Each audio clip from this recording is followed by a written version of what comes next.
चलिए शुरू करते हैं। सबसे पहला ऑब्जेक्टिव, हाँ ऑब्जेक्टिव से याद आया, एमआरटीपी एक्ट का ऑब्जेक्टिव लिखने को बोला गया था।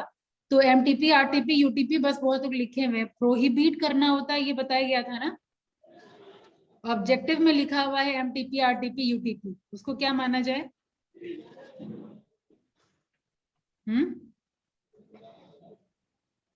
सृष्टि बताइए, what are the objective of MRTP act?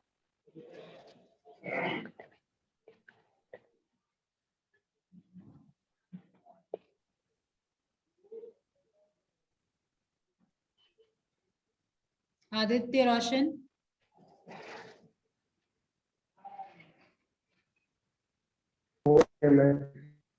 हाँ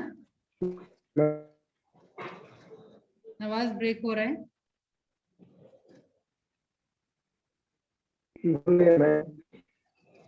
खुशबू बताइए।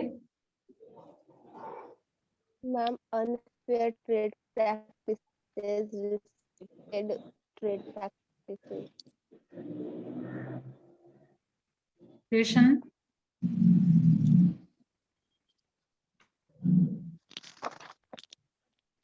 म्यूट कर लीजिए। कृष्ण अनम्यूट करके बताइए। मैम इसका था एक provide the control of monopolies. Ravi Ranjan, you are not suppose to annotate over here. Screen पे आप एनोटेट कर रहे हैं। नहीं मैम, छोड़ दिया। हाँ?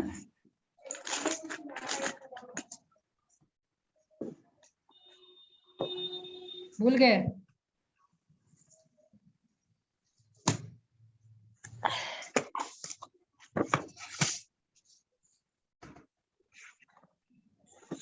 किसको याद है ऑब्जेक्टिव? Yes ma'am. बताइए।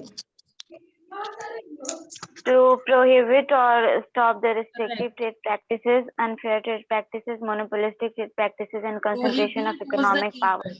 यस, बहुत लोग क्या किए हैं ऑब्जेक्टिव में? UTP, MTP, RTP. ठीक है, क्या करना, उन सबको प्रमोट करना है क्या? इससे तो यही मतलब निकल के आ रहा है कि आप प्रमोट करने की बात कर रहे हैं। प्रोहिबिट करना था ना, चार्ट के फॉर्म में बताया गया था कि प्रोहिबिट ऊपर लिखा गया था, और फिर क्या क्या प्रोहिबिट करना। प्रोहिबिट करना मतलब क्या? रोकना। तो एमआरटीपी का सबसे पहले फुल फॉर्म क्या हो रहा है?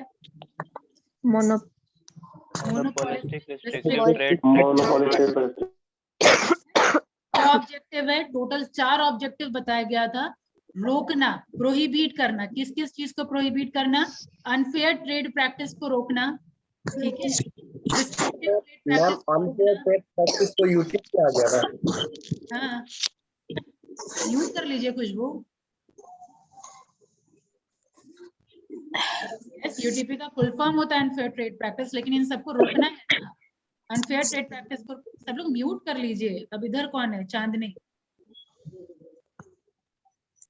ठीक है। तो इन सब चीज को प्रोहिबिट करना, UTP, prohibit UTP, prohibit MTP, prohibit RTP, ठीक है। और चौथा क्या था? Concentration of economic power. Economic power. Control the concentration of economic power in few hand, और restrict the concentration of economic power in few hand, यानी किसी एक के हाथ में सारा पावर आए, ये चीज नहीं होने देना, ठीक है। यही 4 ऑब्जेक्टिव है आपका एमआरटीपी का, ठीक है। कब आया था, कब स्टैब्लिश हुआ था? 1969 में, ठीक है। उसको फिर रिपेल करके सुनते नहीं जाइए, लिखते भी चले जाइए। मैं क्लास में भी बोल रही थी कि जो भी है की पॉइंट लिखते चले जाइए, क्योंकि हम लोग का दिमाग ही है, क्लास खत्म होते के साथ हम लोग भूल जाते हैं, ठीक है। ह्यूमन टेंडेंसी है ये, आप लोग की गलती नहीं है। तो जितना लिखेंगे उतना याद रहेगा। 1969 में स्टैब्लिशमेंट हुआ था। अब क्या ये एक्ट है एग्जिस्टेंस में? तो नो, उसके जगह पे रिपील होकर के आपका कॉम्पिटिशन एक्ट, कॉम्पिटिशन एक्ट 2002 आ गया उसके जगह पे, ठीक है। इसके अलावा क्या डिस्कशन हुआ था ऑब्जेक्टिव के अलावा? मैम 2003 है ना कॉम्पिटिशन एक्ट? 2002 आपका इन्फोर्स हुआ 2003 में, आ गया था 2002 में ही। ऑलराइट, ठीक है। Next topic is RTP. What is RTP? RTP category में क्या क्या आएगा? कोई भी कैपिटल फ्लो के अगर फ्लो को हम ऑब्स्ट्रक्ट कर रहे हैं, ठीक है, that will come under RTP. Capital flow को अगर रिस्ट्रिक्ट कर रहे हैं, ठीक है, तो रिस्ट्रिक्ट इज रिस्ट्रिक्शन वाला जितना भी है वो आपका आ जाएगा आरटीपी की कैटेगरी। इसके अलावा सर्टेन लिस्ट था, restriction on buying and selling, यानी आप रिस्ट्रिक्ट कर रहे हैं कि किससे आपको खरीदना है, किसको आपको बेचना है, ठीक है, ये बताया गया था। टाई इन सेल याद है? यस मैम, किसी सामान के साथ किसी प्रोडक्ट को दे दिया जाता था forcefully। फोर्सफुली या कंपल्सरली आपको बोला जाए कि हाँ इस सामान के साथ आप ये खरीदेंगे तो ही वो पर्टिकुलर चीज मिलेगा, ठीक है। एग्जाम्पल अगर आप दे दें तो well and good, orbiter marking होगा, ठीक है। Next is exclusive dealing agreement. Exclusive dealing agreement में क्या बताया गया था कि आप कोई पर्टिकुलर जो आप गुड्स मैन्युफैक्चर कर रहे हैं उस गुड्स को सिर्फ एक पर्टिकुलर मैन्युफैक्चरर ही प्रोड्यूस कर सकता है, ठीक है। इसके अलावा collective price fixation and tendering, cartel term याद है? Cartel, Yes, cartel ma'am. बोले Yes, ma'am. Group assume. क्या होता है? What is cartel? Knockout ma'am group बना करके कोई प्राइस सेट कर लेना मैम, और वेरी गुड, ग्रुप बना करके हम अगर Price. प्राइस फिक्स कर रहे हैं या फिर हम ये इंश्योर कर रहे हैं कि मतलब कितना नंबर ऑफ या कितना मैन्युफैक्चरिंग होना चाहिए, कितना प्रोडक्शन होना चाहिए, वो भी अगर हम रिस्ट्रिक्ट कर रहे हैं, सप्लाई कितना होना चाहिए वो भी अगर हम रिस्ट्रिक्ट कर रहे हैं, that will also come under RTP, ठीक है। फिर रिस्ट्रिक्शन बाय एसोसिएशन, ग्रुप बना करके हम अलाउ नहीं कर रहे हैं नॉन मेंबर्स को, ठीक है। डिस्क्रिमिनेटरी डीलिंग, किसी को हम ह्यूज डिस्काउंट दे रहे हैं, ठीक है। फिर resale price maintenance, restriction on output और सप्लाई, ठीक है। आउटपुट और सप्लाई वही चीज हो गया कि हम रिस्ट्रिक्ट कर रहे हैं कि 100 बॉटल से ज्यादा हम प्रोडक्शन नहीं करेंगे या मिनरल वाटर का या मान लीजिए कोक का, ठीक है, कोई भी चीज का हम रिस्ट्रिक्शन कर रहे हैं। ये सारा डिस्कशन हो गया था। प्राइस कंट्रोल अरेंजमेंट डिस्कशन हो गया था, रिस्ट्रिक्शन ऑन बाइंग हो गया था, कलेक्टिव बिडिंग भी हो गया था। Yes Wilson, what is collective bidding? Ma'am.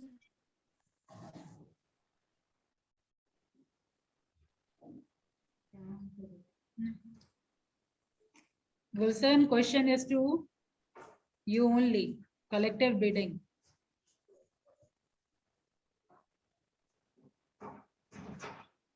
नहीं पता है तो वो भी बोल दीजिए, वेट नहीं करूंगी। गुलशन, रोल 54। Yes ma'am. हाँ, कलेक्टिव बिडिंग में क्या बताया गया था?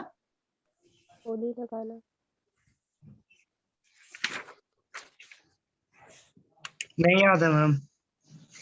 टर्म देखिए ना, कलेक्टिव बिडिंग, बिडिंग मतलब क्या? बोली लगाना। अगर हम मिल करके कर रहे हैं कि इस अमाउंट से ज्यादा हम लोग बोली नहीं लगाएंगे। कलेक्टिव मतलब क्या? ग्रुप बना करके बिडिंग लगाना। तो ये सारा आपका आरटीपी के कैटेगरी में आएगा। ऑलराइट। फिर ओके मैम। इन्वेस्टिगेशन की बात हुई थी आरटीपी में कि अगर कोई ऐसा काम आप कर रहे हैं जो आप आरटीपी की कैटेगरी में अगर आप आ रहे हैं तो क्या होगा आपके साथ, ठीक है। तो वो चीज यहाँ पे है मेंशन। इन्वेस्टिगेशन कौन करेगा? तो एमआरटीपी कमीशन है, वो इंक्वायर करेगी, ठीक है। कौन इंक्वायर करेगा? एमआरटीपी कमीशन, ठीक है। And if it finds that the trade practices prejudicial to public, the commission may give the following direction. क्या direction?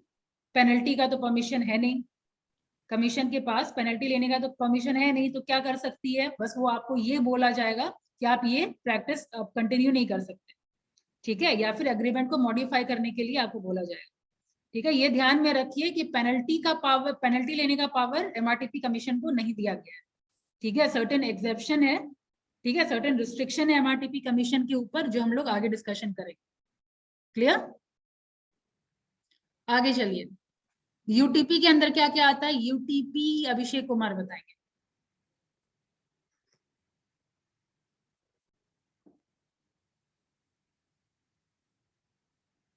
Unfair trade practice, ma'am sale को प्रमोट करना एंड सप्लाई।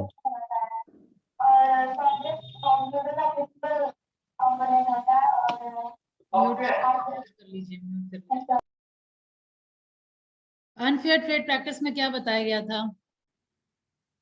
सेटिस्फैक्टरी आंसर कौन दे पाएंगे? Raise your hand.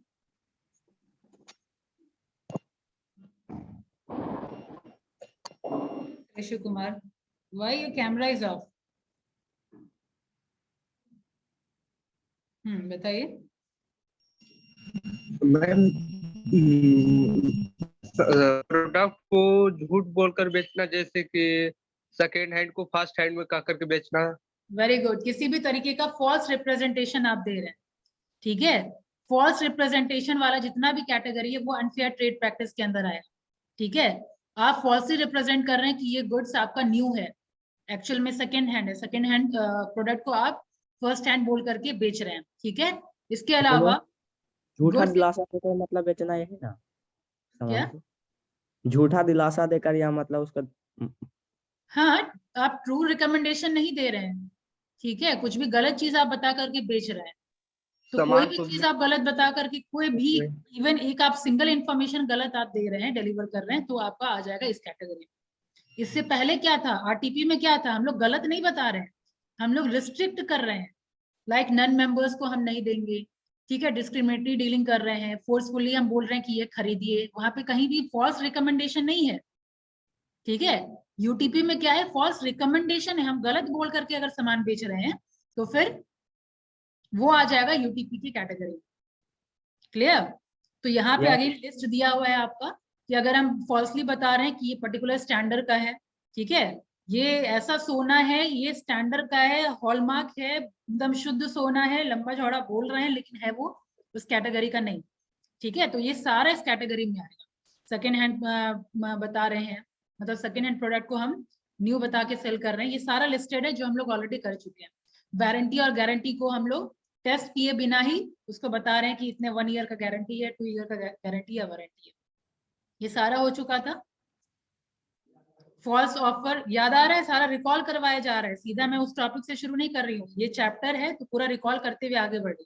ठीक है, false offer and bargain prices ये हो गया था, offering of gift and prizes हो गया था, प्रोडक्ट सेफ्टी स्टैंडर्ड हो गया था, होर्डिंग भी टर्म डिस्कशन हो गया था।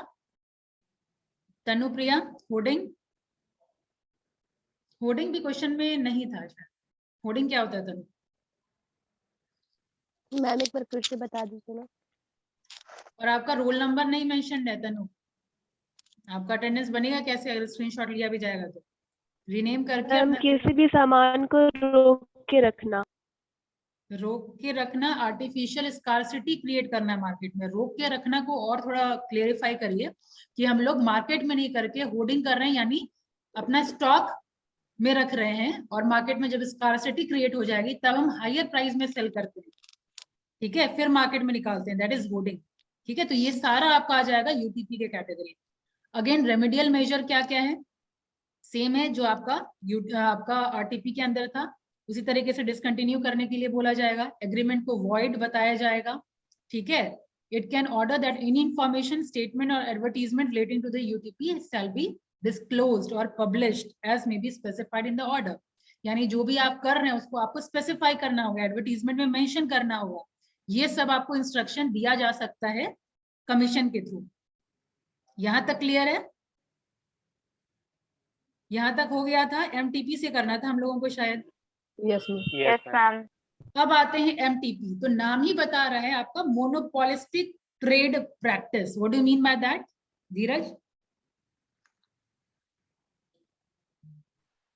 नाम ही बता रहा है मोनोपोली क्रिएट करना, मतलब सिंगल मैन्युफैक्चरर ओनर। हाँ, तो अगर सिंगल अगर कर रहे हैं तो इसका मतलब क्या क्या कस्टमर के ऊपर क्या क्या प्रॉब्लम आ सकता है कि आपको वो प्रोडक्ट उसी की दुकान में मिलेगा, जिसकी वजह से अगर वो जितना रेट बोलेगा, बिल्कुल जितना अनरीजनेबल प्राइस मांगे, अनरीजनेबल प्राइस मांगना अगेन आपका एमटीपी की कैटेगरी में आ जाएगा। कि अगर आप किसी भी तरीके से लिमिट कर रहे हैं, किस चीज में लिमिट कर रहे हैं, प्रोडक्शन में, सप्लाई में, डिस्ट्रीब्यूशन में अगर आप लिमिट कर रहे हैं तो आपका एमटीपी कैटेगरी में आ जाएगा। और इसके अलावा अगर आप कंपटीशन को प्रिवेंट कर रहे हैं, ठीक है, अनरीजनेबली प्रिवेंटिंग और लेसनिंग कंपटीशन, ठीक है, तो अगेन एमटीपी के कैटेगरी में। लिमिटिंग टेक्निकल डेवलपमेंट और कैपिटल इन्वेस्टमेंट और अलोइंग क्वालिटी ऑफ गुड्स और सर्विसेज टू डिटोरिएट, अगर आप टेक्निकल डेवलपमेंट नहीं करने दे रहे हैं, ठीक है, सर्टेन टेक्नोलॉजी आ गया है और वो आप नहीं होने दे रहे हैं, quality of goods and services में डिटोरिएशन हो रहा है, उसमें क्वालिटी बेहतर नहीं हो पा रहा है, इस सब तरीके से अगर आप लिमिट कर रहे हैं तो अगेन एमटीपी के कैटेगरी में आएगा। प्राइस आप लोग खुद ही बोल चुके हैं कि अगर अनरीजनेबली, ये ध्यान रखिए कि अनरीजनेबल वर्ड जरूरी है। आप आंसर राइटिंग में ये अनरीजनेबल सिर्फ normal increase in price will not come under MTP. तक चलेगा क्या मतलब 5-10 रुपया तक बढ़ाकर बोल सकते हैं, लेकिन उतना से ज्यादा हम 5-10 रुपया तो मतलब इस बहुत तरीके से ज्यादा। हम लोग स्पेसिफाई नहीं करेंगे। हम लोग बस ये बोलेंगे कि नॉर्मल इंक्रीज इन प्राइस अगर हो तो then it is okay, you can do that. अपना प्रॉफिट कमाने के लिए 1-2 रुपया बढ़ा करके रखते हैं लोग। लेकिन अगर अनरीजनेबली अगर इंक्रीज हो रहा है then again it will come under MTP. तो आंसर राइटिंग में do mention this word unreasonable. Okay, इसके अलावा unreasonably increasing the cost of production और चार्जेस फॉर एनी सर्विस। ठीक है, किसी भी तरीके से अगेन यहाँ भी अनरीजनेबली अगर हम इंक्रीज कर रहे हैं आपके सर्विस का प्राइस या कॉस्ट ऑफ प्रोडक्शन का प्राइस तो अगेन एमटीपी की कैटेगरी में आएगा। ठीक है, तो यहाँ सारा चीज आप देख रहे हैं कि हर जगह क्या हो रहा है, अनरीजनेबल वर्ड यूज हो रहा है। ठीक है, आरटीपी में डिस्टॉर्शन कीवर्ड था। ठीक है, डिस्टॉर्शन मतलब रोकना, खराब करना। ठीक है, यहाँ पे कीवर्ड है अनरीजनेबल। ठीक है, यूटीपी में क्या कीवर्ड था, फॉल्स रिप्रेजेंटेशन। ऐसे आप लोग याद रखिए। ठीक है, अपना आंसर राइटिंग का स्टैंडर्ड बढ़ेगा अगर आप वर्ड बेहतर यूज करेंगे तो। यूटीपी का कीवर्ड था फॉल्स रिप्रेजेंटेशन, और जितना लिस्ट आपका दिया हुआ एक लिस्ट बना लीजिए और ऊपर में फॉल्स रिप्रेजेंटेशन। ठीक है, सेम वे आपका यहाँ पे अनरीजनेबली अगर कोई भी चीज हो रहा है तो आपका एमटीपी की कैटेगरी में। फाइन, अब यहाँ पे अगर आप कर रहे हैं तो फिर क्या एमआरटीपी कमीशन क्या आपको मतलब क्या बोलती है करने के लिए। यहाँ पे रेगुलेटिंग प्रोडक्शन, सप्लाई, स्टोरेज और कंट्रोल ऑफ गुड्स और services and fixing terms of sale price and supply. ठीक है, यहाँ पे भी अगेन पेनल्टी कमीशन का पावर नहीं है पेनल्टी इंपोज करना, तो क्या करेगी, वही रेगुलेट करना प्रोहिबिट कर रही है। The undertaking from resorting to such trade practice that reduces competition, मतलब ऐसा ट्रेड प्रैक्टिस नहीं करिए जो आपके कंपटीशन को रिड्यूस कर रहा है। ठीक है, फिर स्टैंडर्ड फॉर द गुड्स को फिक्स करना, जो क्वालिटी है गुड्स का उसको फिक्स करने की बात हो रही है। ठीक है, declaring some type of agreement as unlawful, कोई भी एग्रीमेंट को अनलॉफुल बोलने का मतलब कि वो लीगल नहीं है तो आप इसको आगे प्रैक्टिस नहीं कर सकते। ठीक है, asking any party to cancel the whole और पार्ट ऑफ एनी एग्रीमेंट, अगर एमटीपी के कैटेगरी में कोई एग्रीमेंट आपका आ रहा है तो आपको ऑर्डर पास कर दिया जाएगा एमआरटीपी कमीशन के थ्रू कि ये वाला एग्रीमेंट कैंसिल करिए या सर्टेन पार्ट आपका इलीगल है वो कैंसिल करिए।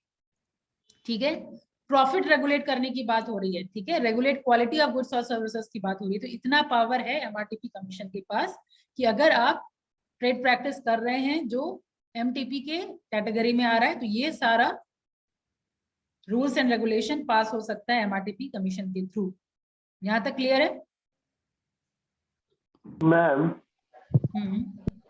मैम बोलिए। तो fixing quality standard for goods क्या हुआ? आपको सोना का याद है, एग्जांपल दिया गया था, स्टैंडर्ड फिक्स करना मतलब क्या हुआ? हाँ सनीदेव, सोना का याद तो नहीं आ रहा अभी। दिया गया था कि ये हॉलमार्क अगर है तो ही वो सोना शुद्ध है। ठीक है, यस सर। 24 कैरेट। जैसे फॉर एग्जांपल, और अगर मैं मतलब लिबरल होकर के बोलूं कि 60% अगर आपको आता है तो ही माना जाएगा कि आप पढ़ाई कर रहे हैं और मेहनत कर रहे हैं। ये स्टैंडर्ड फिक्स कर दिया गया कि 60 से नीचे अगर आपको आया then you are not up to the standard. तो ये फिक्स कर देना, बेंचमार्क फिक्स कर देना is the standard, fixing the standard of the product. Understood? Yes sir. और कोई क्वेश्चन किसी का? यहां तक में कोई क्वेश्चन?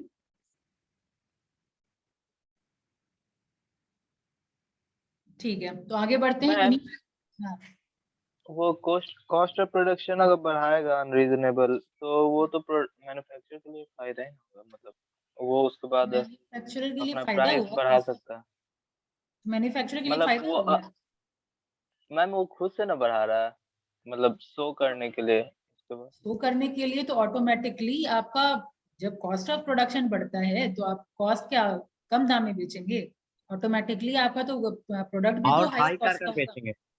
हाँ, वही और और हाई करके बेच सकते तो हैं फिर अगर हम तो झूठ फिर बोल और रहे हाई हैं। करके बेचेंगे तो वो तो और दिक्कत होगा ना। मतलब मेरे पास प्रूफ है कि ये मेरे पास इतना खर्चा हुआ है, ऐसा कुछ। तो बेचो। मतलब आप समझे जो मैं बता रही हूँ?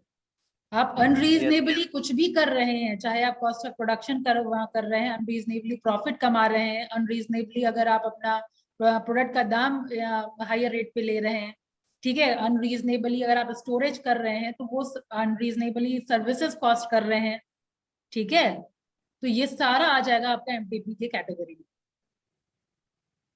क्लियर है यहाँ तक?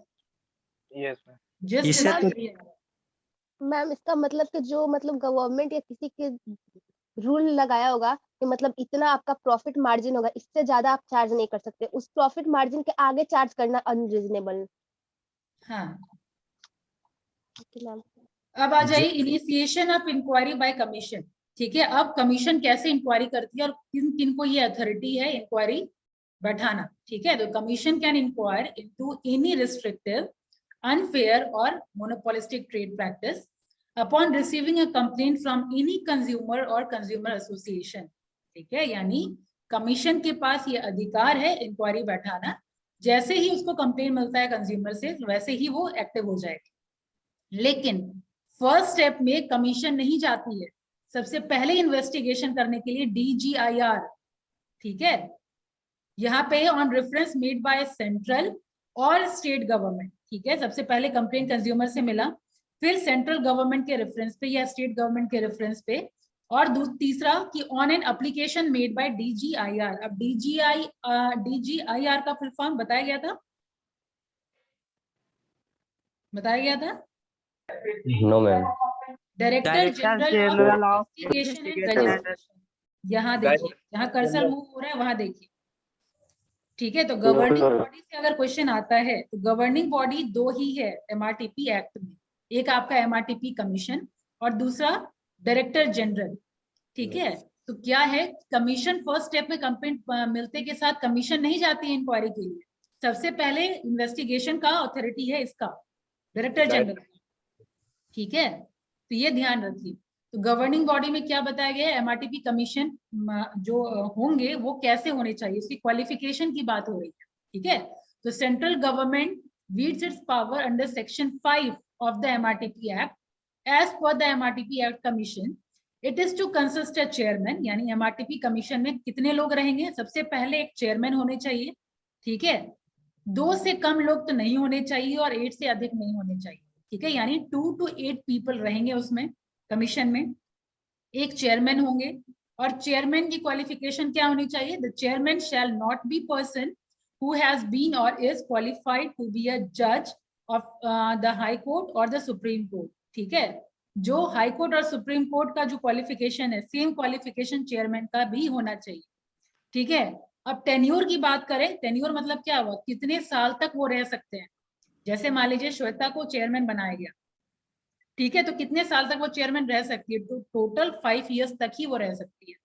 ठीक है, अब नेक्स्ट क्वेश्चन इज, क्या रिन्यूअल करवाया जा सकता है, यानी 5 साल के बाद वापस से श्वेता चेयरमैन बन सकती है, तो क्या है कि हाँ दोबारा बन सकती है, लेकिन 10 साल के बियॉन्ड कोई नहीं बन सकता, यानी एक टेन्योर और वो ऑफिस होल्ड कर सकती है। ठीक है, लेकिन 10 ईयर से आगे अगर हो तो वो होल्ड नहीं कर सकती है, या अगर एज की बात, मतलब अगर लेट एज में हो, अगर कोई अपॉइंट हुआ है और अगर वो 65 इयर्स का हो गया है तो 65 इयर्स के बाद वो होल्ड नहीं कर सकता। ठीक है, तो 65 इयर्स को हम लोग सुपर एनुवेशन एज बोलते हैं। राइट, सुपर एनुवेशन एज मतलब रिटायरमेंट एज ये है आपका, इस एज के बाद आप ऑफिस होल्ड नहीं कर सकते। ठीक है, तो क्या क्या देखा हमने अभी तक कि गवर्निंग बॉडी 2 है, MRTP कमीशन और डायरेक्टर जनरल। MRTP कमीशन के बारे में सेक्शन 5 में मेंशन्ड है कि कितने लोग होने चाहिए, एक चेयरमैन, 2 से लेकर के 8 लोग मेंबर्स होने चाहिए, और चेयरमैन की क्वालिफिकेशन क्या होनी चाहिए, जो आपके हाई कोर्ट और सुप्रीम कोर्ट के जज का जो क्वालिफिकेशन होता है सेम क्वालिफिकेशन होनी चाहिए। टेन्योर क्या होना चाहिए, तो 5 इयर्स होना चाहिए, लेकिन 10 ईयर्स से अधिक कोई भी ऑफिस होल्ड नहीं कर सकता, या सुपर एनुवेशन एज पहुंचने के बाद कोई ऑफिस होल्ड नहीं कर सकता। यहाँ तक क्लियर है? आगे बढ़े। नेक्स्ट इज कैमरा सबका ऑन होना चाहिए। धर्मजीत और अमन सिंह। मैम डाटा ज्यादा खत्म होता है क्या? तो डेटा अभी आपका वर्क फ्रॉम होम डेटा है, काफी सस्ता है, डेटा ज्यादा क्यों खपत होगा? वर्क फ्रॉम हम कर नहीं गए हैं। हाँ 1000 अभी मिलता है पर सब खत्म होने वाला है। वो भी है, जरूरी है तो लेना पड़ेगा ही। ठीक है, मैम कल से ऑन रखेंगे, वाईफाई लगवा लेंगे आज तो। शाबाश। आगे बढ़ते हैं, डायरेक्टर जनरल की बात करते हैं हम लोग। डायरेक्टर जनरल के बारे में क्या बताया गया था अभी? क्या बताया गया अभी?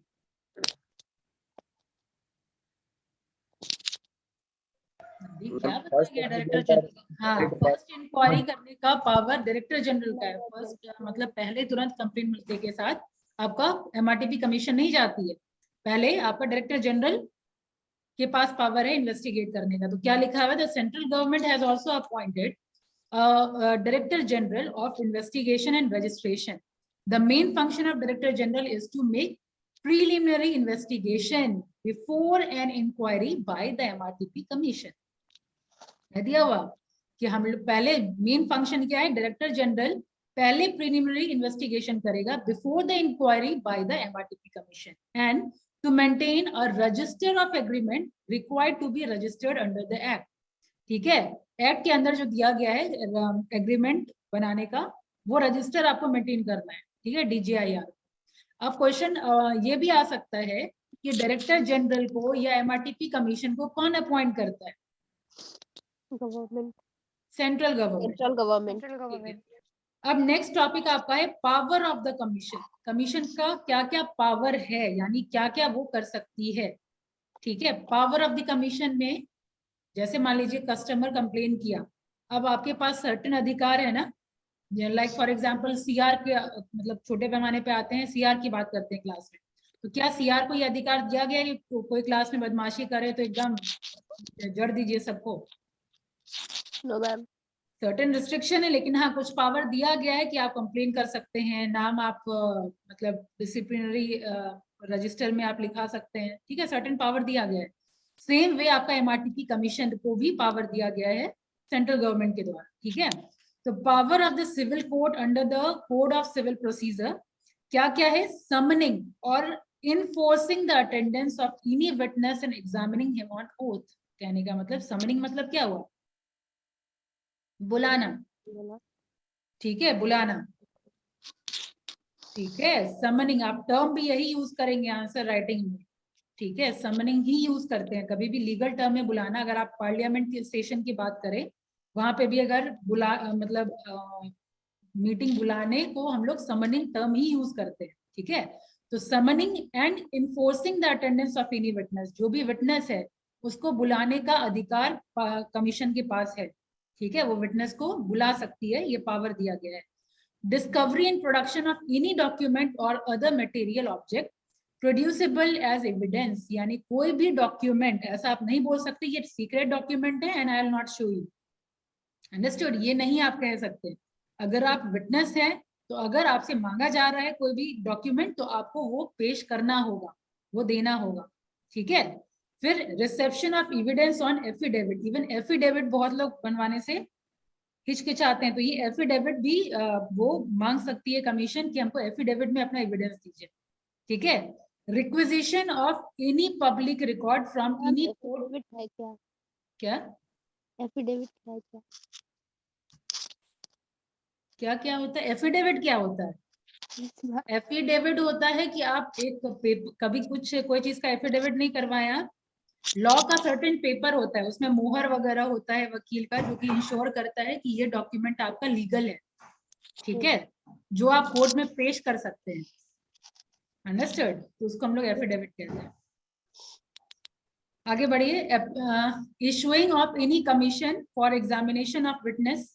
ठीक है, किसी भी कमीशन को ये वापस से सौंप दिया जाता है कि एग्जामिनेशन करो विटनेस का कि विटनेस इज करेक्ट और नॉट। ठीक है, appearance of parties and consequences of non appearance, मतलब अपीयर होने के लिए आपको बोला तो गया, लेकिन अगर आप नहीं अपीयर होते हैं, ठीक है, तो फिर क्या क्या कंसीक्वेंसेस है, यानी क्या क्या आपको भुगतना पड़ेगा, ये भी पावर कमीशन को दिया गया है कि आप उसको पनिशमेंट दे सकते हैं। ठीक है, अगर वो अपीयर नहीं होता है आपके बुलाने पे तो पनिशमेंट भी आप दे सकते हैं, इतना पावर दिया गया है। ठीक है, नेक्स्ट है proceeding before the commission are deemed as judicial proceeding within the meaning of section 193 and 228 of IPC.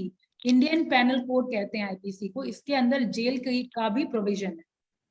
ठीक है, to require any person to produce before it and to examine and keep any book, account or other document relating to the trade practice in its custody. यानी कोई भी document आप मतलब commission अपने custody में भी रख सकती है, ठीक है, ये भी अधिकार है उसके पास, कमीशन के पास.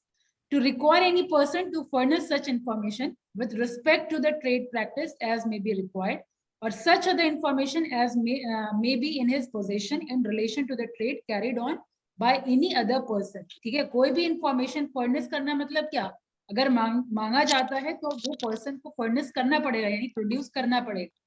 ठीक है, तो ये सारा पावर दिया गया है. To authorise any of its officer to enter and search any undertaking. ठीक है, अंडरटेकिंग यानी कोई भी आपका मान लीजिए सर्टेन फर्म है, ठीक है, कोई दुकान है या कहीं भी आप हैं, तो अंडरटेकिंग मतलब क्या हुआ, आर्टिफिशियल पर्सन की बात हो रही है यहाँ पे, कि वहां पे जा करके वो लोग सर्च कर सकते हैं, कोई भी चीज सीज कर सकते हैं, आपका बुक ऑफ अकाउंट या पेपर सीज करने का भी हक है. ठीक है, वही चीज यहाँ पे लिखा हुआ है कि वो किसी भी ऑथराइज पर्सन को भेज करके आपका अंडरटेकिंग को मतलब खोज करवाया जा सकता है, कोई बुक या पेपर को सीज किया जा सकता है. ये सारा अधिकार कमीशन को दिया गया है.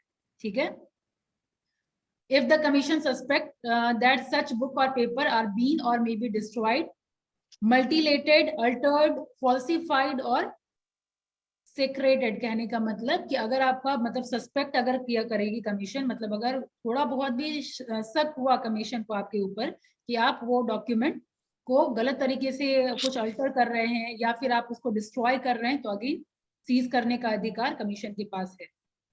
ज्यादा ओवर तो नहीं हो रहा है, यहाँ तक क्लियर हो रहा है.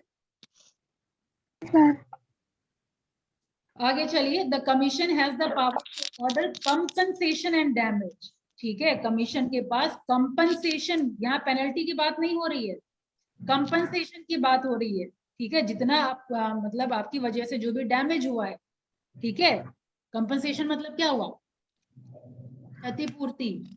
ठीक है, तो क्षतिपूर्ति के इतना आपको मतलब मांगा जा सकता है, आपको कंपनसेशन प्रोवाइड करने.